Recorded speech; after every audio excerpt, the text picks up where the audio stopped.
मी सर्वप्रथम भारतीय जनता पार्टी, शिवसेना शिंदे गट, राष्ट्रवादी अजितदादा गट आणि सर्व अपक्ष आणि सर्व माझ्या नगरसेवक बंधूंचे मी आभार मानेल की त्यांनी भारतीय जनता पक्षाच्या आमच्या उमेदवार शैलजाताई नारखेडे यांना त्यांनी भरभरून मतदान करून 32 मतदानाचं दान त्यांना मिळालेलं असून त्या निवडून आलेले आहेत। येणाऱ्या काळात सभापतीच्या सुद्धा निवडणुका आहेत, त्यासुद्धा आम्ही सर्व सभापतीच्या निवडणुका आम्हीच जिंकणार, सर्व सभापती आमचेच होणार, यात कुठेही काळी मात्र शंका नाही।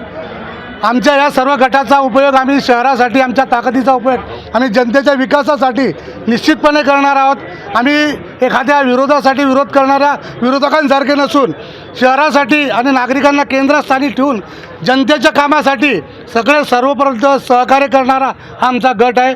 संपूर्ण भुसावळवासियांचे सुद्धा मी पुन्हा आभार मानेल की त्यांनी 32 नगरसेवकांचा आमचा गट एकंदरीत नगरसेवक आमचे निवडून दिलेले आहे। शिवसेना शिंदे गटाचे मी आभार मानेल, अजितदादा पवार गटाचे मी आभार मानेल आणि जे आमचे अपक्ष नगरसेवक जे आमच्यासोबत आहे त्यांचेसुद्धा मी खूप खूप आभार मानेल। आता ज्या ठिकाणी संतप्र सांगून गेले की नगरपालिका दवाखान्या ठिकाणी नगरपालिकेचं उद्घाटन होणार आहे, नाणं फुटणार लवकर। हे बघा, जे जे शहरासाठी आवश्यक आहे किंवा जे जे शहरासाठी चांगलं आहे त्याच्यासाठी आमचा विरोध असू शकत नाही, कारण भुसावळ नगरपालिकेच्या 35 वर्षाच्या इतिहासात पहिल्यांदा अशी नामुष्की झाली की आपल्याला नगरपालिका आपलं स्वतःचे असताना अवर्ग नगरपालिका असताना आपल्याला इथं बैठक घ्यावं लागली। खरं म्हटलं म्हणजे आम्ही मुख्य अधिकाऱ्यांना याबाबत म्हणणार आहे की जरी आपलं छोटं असलं तरी कार्यालय, तरी तिथं त्यांनी व्यवस्था केली पाहिजे होती।